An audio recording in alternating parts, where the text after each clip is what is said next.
देखो जो पिला माने +3 पीजी किंबा बीएड करछंती सेमानक पय अनेक सारा स्कॉलरशिप रहिछि। ता भितरो हमरो गोपबंधु शिक्षा सहायता योजना जीएसएसवाई स्कॉलरशिप होछि गोटे। तो आपण माने केमिति ए स्कॉलरशिप रे वर्ष को 20,000 टंका पाई उपकृत होई परिबे से विषय रे आपन को डिटेल्स कहिबी। आपण वीडियो को शेष जाके देखंदु। देखंदु एई गोपबंधु शिक्षा सहायता योजना रो फायदा उठेबा पई बहुत सारा कैटेगरी रही थाए। एडा देखंदु गवर्नमेंट ऑफ ओडिशा तरफ गोटे नोटिफिकेशन आस्थिला सेटा हम स्क्रीनशॉट मारी के आपण मानू देखाउची। एडा आपण माने देखि परथिबे जे जेउ मानक फैमिली रे एचआईवी एड्स आक्रांत थिबे, जेउ मानकर घर नथिबो, जो माने भिको मागी चलुथिबे, एमिति किछि कैटेगरी अछि। सिद्धि मथर एथि आपण देखि परथिबे जे गोटे अच्छी जो मानकर फैमिली सिंगल मदर बा जो मानकर माँ होउछंती सिंगल, तांको बापांकर डेथ करि जाइछि किंबा से माने डाइवोर्स्ड किंबा अनमैरिड अछंती, सेमानकु हम सिंगल मदर कैटेगरी रे रखी परिबा। तो से माने केमिति एक सिंगल मदर सर्टिफिकेट बाहर करी गोपबंधु शिक्षा सहायता योजना रो लाभ उठै परिबे ता विषय में आपनको फुल डिटेल्स कहिबी। आपनको शेष में देखई देवी जे मु केमिति सर्टिफिकेट बाहर करथिले आ सर्टिफिकेट एक्चुअली देखिबाकू केमिति। एटा होछि फुल प्रूफ प्रोसेस। मु ए प्रोसेस रे निजे सर्टिफिकेट बाहर करथिले। एठी आपण देखि परथिबे जे आपणकर आ कोन क्राइटेरिया सब रहिछि। एठी 2, 3 आ 4 आपण माने देखि परथिबे जे आपण जने परमानेंट रेसिडेंट हेथिबा दरकार ओडिसा रो, आ आपणकर इनकम कोन 2.5 लाख रु कम थिबा दरकार। यही सब क्राइटेरिया थिले आपण माने सर्टिफिकेट टी पाई परिबे, नचेत आपण माने सर्टिफिकेट पाई परिबे नाही। एठी आपण देखंतु सर्टिफिकेट टी आपण केउठु पाइबे। आपण केउठु पाइबे सर्टिफिकेट ना डिस्ट्रिक्ट सोशल वेलफेयर ऑफिस रो आपण पाइबे। निज निज जिल्ला रो डीएसडब्ल्यू ऑफिस रो आपण माने सर्टिफिकेट टी पाई परिबे। तो आपण माने केमिति सर्टिफिकेट टी पाइबे, कोन कोन डॉक्यूमेंट दरकार, मु आपण के वीडियो रे पूरा डिटेल्स कहिबी।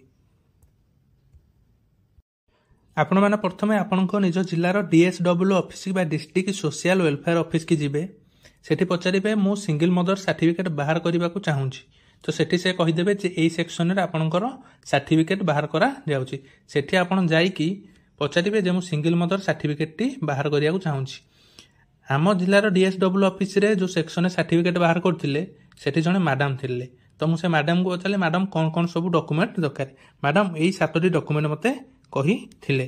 कौन ना प्रथम आपण गोटे हैंड रिटेन एप्लिकेशन लिखिबे। मु कहली मैडम मु कोन लिखिबे एप्लिकेशन। मैडम मते मध्य कहि दैथिले जे कोन कोन सब एप्लिकेशन लेखा जीवो।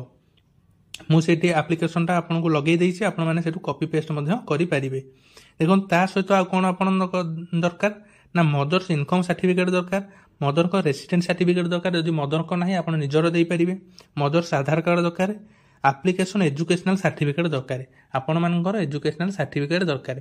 जदि आपण माने +3 करूछंती ताले आपण को +2 सर्टिफिकेट देबे। जदि पीजी बा बीएड करबाकू चाहुछंती तने +3 सर्टिफिकेट देबे।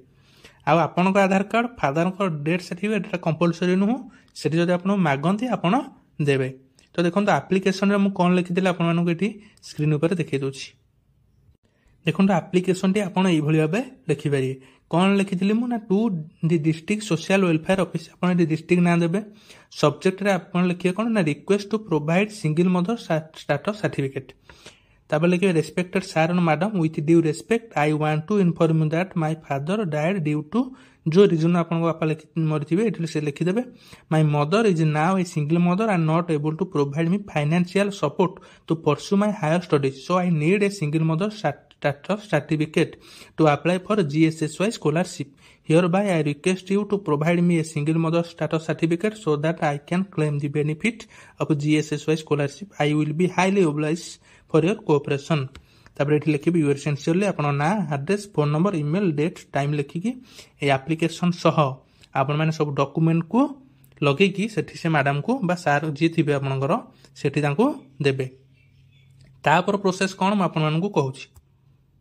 देखो ये सब देला परे आपण मानक से गोटे मेल करेंगे आपण सीडीपीओ ऑफिस की। से तो आपन चिन्ह नथिबे तो सर्टिफिकेट आपन दे पारिबेन। तो आपण सीडीपीओ ऑफिस की से मेल करेंगे। कौन मेल करेंगे जे आपण 3 दिन भितर कि 4 दिन भितर हमको इनक्वारी करके रिपोर्ट पठानु जे एई लोक एक्चुअली सिंगल मदर कि नहीं, तांकर एड्रेस ठिकाना ठीक कि नहीं।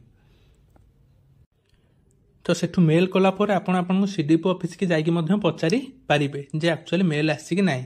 से कहे हाँ मेल आसी, आम इनक्वारी करके रिपोर्ट पठेबू। से गोटे 2 दिन भितर आपण घर को जाइकी आपण माँ को इनक्वारी रिपोर्ट करके सेठिकी पठेबे डीएसडब्ल्यू ऑफिस की। देखंतु आपण इनक्वारी हो सारा पर आपणकर 100% सियोर जे आपण सर्टिफिकेट टी पाइबे। बट आपण केते समय भितर पाइबे सेटा से ऑफिस रो स्टाफों ऊपर निर्भर करे, से केते दिन बाहर करके आपनको देबे। आ अवेलेबिलिटी ऊपर मध्ये डिपेंड करे जे ऑफिसर अछंती कि नहीं। तो मते बाहर करिया को 10 रु 15 दिन लागि जाइतिला, जेहेतु हम फिजिकली जाई पार नथिली। आपण माने जदि फिजिकली जिबे तो आपनकर 2 रु 3 दिन भितर मध्ये सर्टिफिकेट टी आपण पाई पारिबे। देखो सीडीपी ऑफिस रु जो इनक्वारी रिपोर्ट जाइतिला सेटा किछि एबोली भाबे किछि थिला। देखो आपण एटा या सुआ गोटे एप्लिकेशन मध्ये से लिखिथिले। से एप्लिकेशन मध्ये हम आपन देखै दोछि। एटा देखंतु से एप्लिकेशन डी लिखिथिले जे कोन कोन रीजन पई तांको डेथ हेइथिला, आ से उच्च शिक्षा पई फाइनेंशियली सपोर्ट तांकर दरकार। तो से जीएसएसवाई स्कीम रो फायदा उठेबा को चाहछन, तांको सर्टिफिकेट गोटे दिया जाऊ। तो ये रिपोर्ट से पठेला परे सेठी से डीएसडब्ल्यू ऑफिस रे से रिपोर्ट को देखिकी आपण सर्टिफिकेट बनइबे। देखंतु सर्टिफिकेट केमिति आसिला मु मध्ये आपन को एठी देखै देबी। सर्टिफिकेटटा किछि एई भली भाबे थिला। देखंतु सर्टिफिकेट ऑफ सिंगल मदर, एठी सब मां को ना बापा को ना आपण गां ना आपण ना लिखाई जी। तापर देखंतु एठी लिखाई छी this is being granted only for the purpose of getting scholarship under Gopabandhu शिक्षा सहायता योजना। केवल आपण एई जीएसएसवाई स्कॉलरशिप ही एटा को आपण यूज करि पारिबे। आपण आउ कोनसी काम पई आको यूज करि पारिबे नाही। देखंतु एटा रिसेंट बाहर 2/5/2025 रे। सिंगल मदर कैटेगरी आपण सांग जो माने अछंती तांको मध्ये वीडियोटी को शेयर करि पारिबे, जा फल से माने मध्ये यार फायदा उठै पारिबे। देखंतु ए स्कॉलरशिप पई मैक्सिमम पिला सिंगल मदर कैटेगरी रे ही पाई पारंती, कहीं अन्य सब कैटेगरी पिला कम थांती। तो सिंगल मदर कैटेगरी आप सर्टिफिकेट बाहर करी वर्ष को आप 20,000 टंका पाई पारिबे। देखो 20,000 टंका कम नुहे, आप यार लाभ निश्चित उठांदु। जय हिंद।